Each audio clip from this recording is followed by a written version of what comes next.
What's up, agency owners? Jason Swenk here with another great episode of the Smart Agency Masterclass, a podcast for the digital agency owner that is wanting to grow and scale faster, but also create an amazing freedom and more free time for you while your team is actually growing the agency.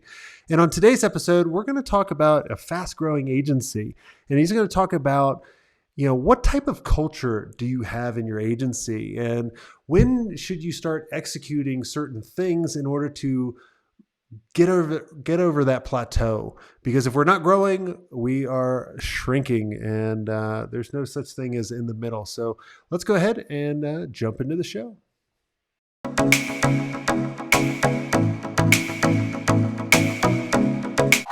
Hey, Josh, welcome to the show.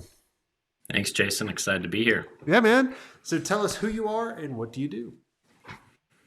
Right. So Josh Weber, co-founder of Big Red Jelly. We are a mostly project shop that focuses on digital branding, web design, and development with a specialty in marketing automation and online tool setup. So we like to say that we focus on all the steps that a business should complete before they start marketing and advertising.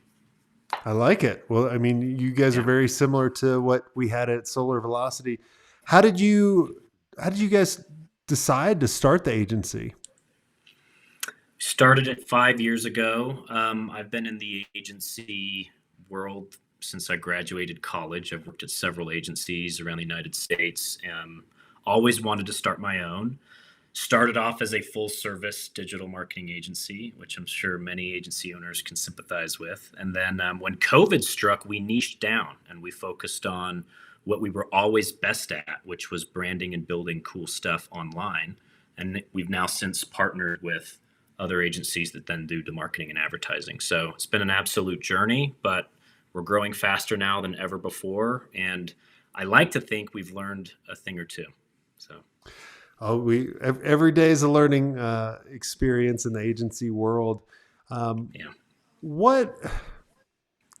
a lot of agency owners listening that are constantly keep hitting a plateau. And I'm sure you've probably been through many plateaus. What was your first plateau and how did you guys get over it? Right. So our first plateau was kind of, again, about the 2 years leading up to COVID was not so much a plateau, but just a really slow kind of organic growth.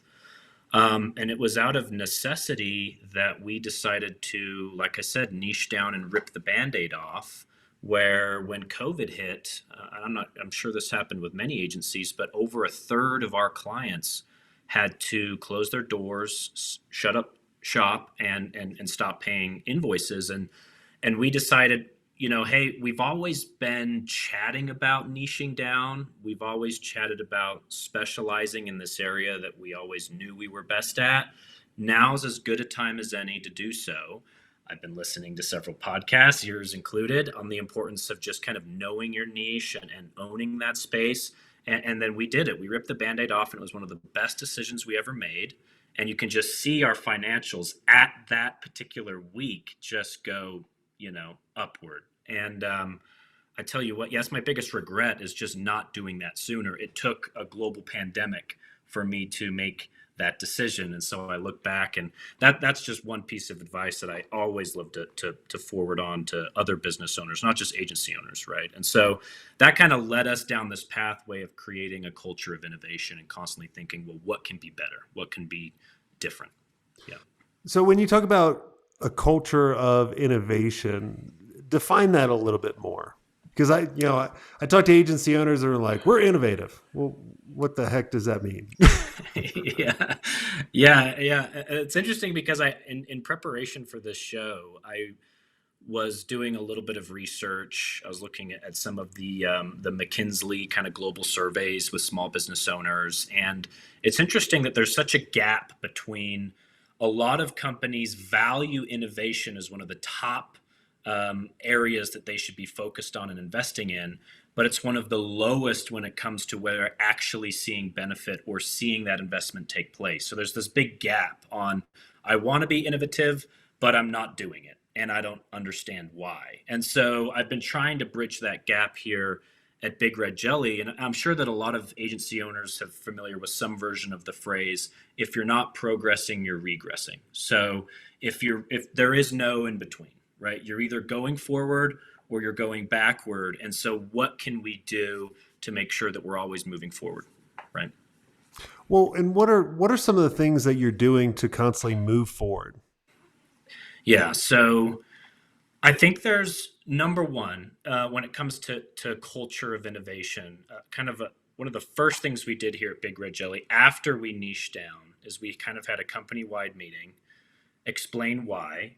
And then we had this vision meeting that kind of went into, hey, what is innovation and what does it mean for Big Red Jelly? And on top of that, what are some terms and phrases that we're going to abolish in our agency going forward? Some of these phrases might be, that's just the way it is around here. That's how it's always been, right? The word just is just not a great word. So kind of recreating this culture. And then also, I think there's a lot of misunderstandings in agency space where innovation is attached to roles that are creative.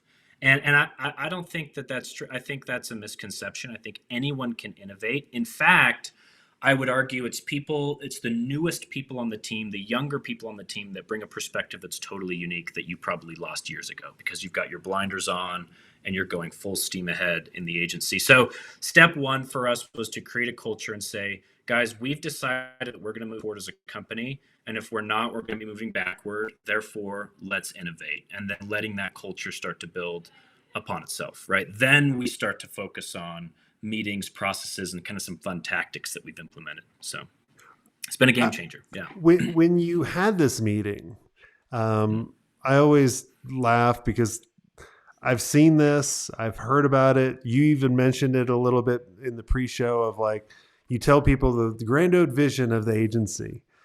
And then there's some of these people that will be like, oh shit. And like, they're like, oh my God, another little, did you watch a Tony Robbins tape and you get motivated? I'm dating myself now because I'm like tape, not even a CD. Like I date myself with a CD, but, or how many people had are excited about this? Mm-hmm. What was like that team meeting? Was it 50-50? Was it 10%? What?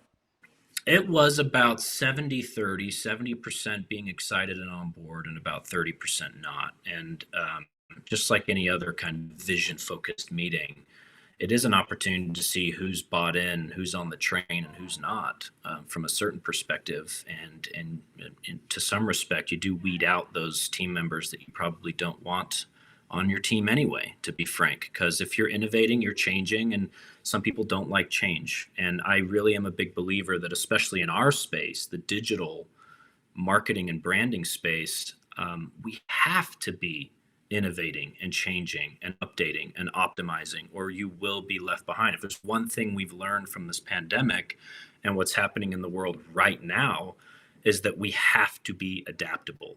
Taking a page out of Darwin's book, it's not the strong that survive, it's the adaptable that survive. So as an agency, you've got to be willing to do that. But what was something that we did that was just a great idea from our other co-founder, I thought this was phenomenal, and now it's become an annual meeting, is a couple weeks after that, hey, look, we're going to be innovators here meeting, is we had a follow-up meeting that was a little bit more practical. And it wasn't about, hey, what can we change or add? But the meeting was focused on what can we remove? What are you guys tired of doing? And that was one of the best meetings we've had to date. And you become so inflated with all of this stuff, processes and SOPs and this way and that way. And that's just the way we do it around here type stuff. And we had this meeting where we just opened it up and said, what can we take away, remove, delete, get rid of?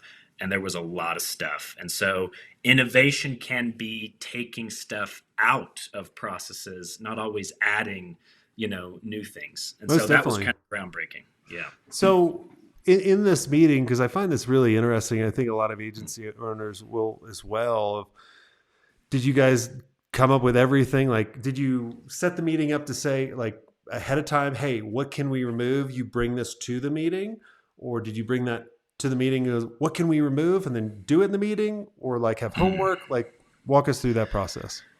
Yeah, I would definitely prep the meeting by sending out. So we've got several teams here, and so each of them has their own unique perspective on processes within our company. But definitely, I'm a big fan of you've got to prep the meeting in order for it to be a little bit more productive. And so we just put out several very easy questions. Hey, what would you like to do more of? What would you like to do less of? What has always confused you? What have you always disagreed with? What do you think could be removed that would lead to better results? And there were a lot of ideas, and the majority of which were spot on. And as an agency owner, you have to bite your tongue because a lot of these things you've created and you've put in place over the years, but they're the ones working on it. And it's just a great chance. Yeah.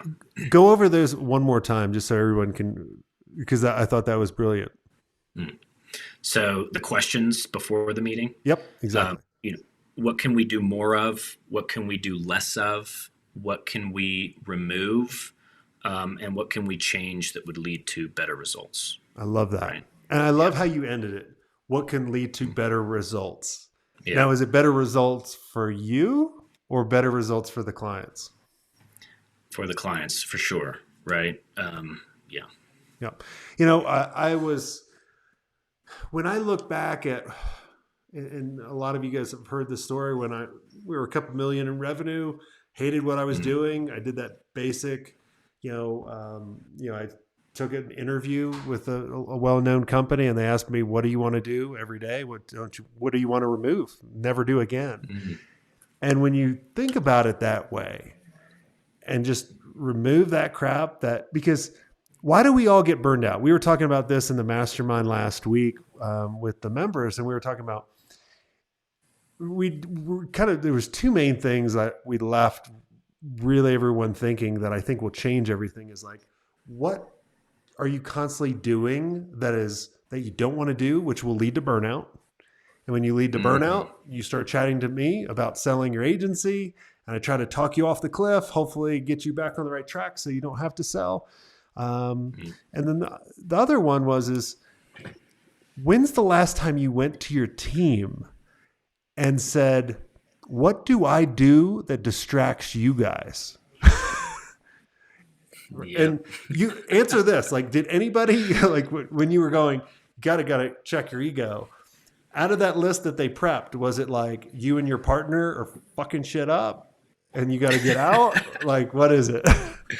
Yeah, well, it's funny that you bring that up. I think that's spot on, because the second half of the meeting, with all those questions, we said, okay, great. We've been focusing a lot on the company. Now let's focus on the leadership. And then the last 15 minutes was on the founders specifically. And that, be ready, have thick skin, but it can be one of the best productive meetings you've had. And it's going to lead ultimately to a lot less stress. Yeah. Well, yeah. I mean, think about everyone listening. If you can eliminate all the shit you don't want to do, and your team can eliminate all the shit they don't want to do, and you guys can deliver more efficiently and better, like, that's the utopia. Like, but we constantly keep thinking, how can we bring on more to break more shit? Rather than kind of stepping back. I just got done doing a workshop for a bunch of agency owners. And I said, look, the things I'm covering in this workshop are very basic. And when I break them down, they're going to seem really easy, because the things that you're going to adapt are the basic and the easy. I can talk about complex words that you might not ever understand, but you're not going to remember it and you're not going to execute it. So how you guys did that with your team, I applaud you guys. So what's been the results since that meeting? Like, how much have you guys grown? How much happier are you and your team? Yeah. Well, now it's turned into an annual event that we do, which is called Innovate or Die. And that's been so we've been doing that now it's our third year doing it. And again, it's in two parts. So part one is we focus that specifically on, well, what can we change? What can be new? What can we add? But then attached to that is what can be taken away? What can be deleted? What can be simplified? And I like ending with that meeting, because you do come away with simplicity, and that really is velocity. And now and these meetings have created such a great culture of innovation, and everyone brings their own way to innovate because they're coming with their frustrations too of, hey, we've always onboarded this way in my team, and I've hated it for reasons A, B, and C. And I say, you're right. Let's get rid of that. So we've processed the innovation a little bit here at Big Red Jelly. I'm a big believer in that too. For some reason, people think that those need to be that those can't be mutually exclusive. You can process in some innovation checkpoints. Having an annual or semi-annual meeting where you do these things, I think, is important as an agency. I love it. Well, this has been amazing. Is there anything I didn't ask you, Josh, that you think would benefit the listeners listening in?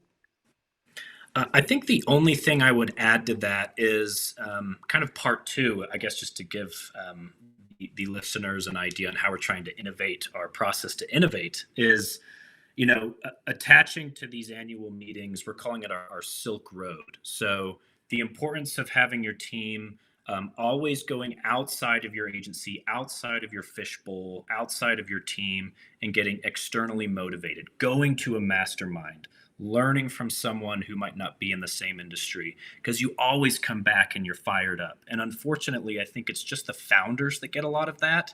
And then they come back and they throw 50 things on their team, and their team's like, oh God, then they're trained to like Pavlov's dog to like hide in the corner when the founder comes back from a mastermind. But in reality, I think if everyone can have a way to go out on the Silk Road, bring something back, innovation is going to continue to grow. So that's the next step for us. We're trying to work on that. Awesome. And I love that you mentioned that. I always, when we put our mastermind together, it was initially for the agency owners. And then we started building other masterminds for their team members, from sales to operations, so they can actually start innovating and bringing that stuff to the owners. Because what I did see is and especially too, when I would talk to some people's COOs, they'd be like, man, the owner keeps going out, getting all these ideas, which they already have 1,000 ideas, coming back and just distracting the shit out of me. And I was like, well, what if we had a group for you guys, to kind of self-heal and come up with ideas? And we're like, oh yeah. So I'm glad you do that with your team as well. So that's awesome. Yeah. What's the agency website people can go and check you guys out? www.bigredjelly.com. Check it out. Partner with us. Thanks. Awesome. Well, thanks so much, Josh, for coming on the show. I love the idea around innovation or die and those questions. I think those are absolute gold. So make sure, if you guys need to go back to the website, go to Jason Swenk to go there. And then I'm going to do something different I haven't done on the show. If you guys are listening, and you guys have been listening for a while, and you have something to add to help out the agency world and you'd like to be interviewed on the show, go to our page, go to the contact page on jasonswank.com, fill it out. Tell us how long you've been listening to the show and what you would like to talk about. And maybe we'll have you on and have a great conversation. Do that. See, I'm making this up. See, Josh, I told you I'd do it all in one take. Go do that now. And until next time, have a swank day.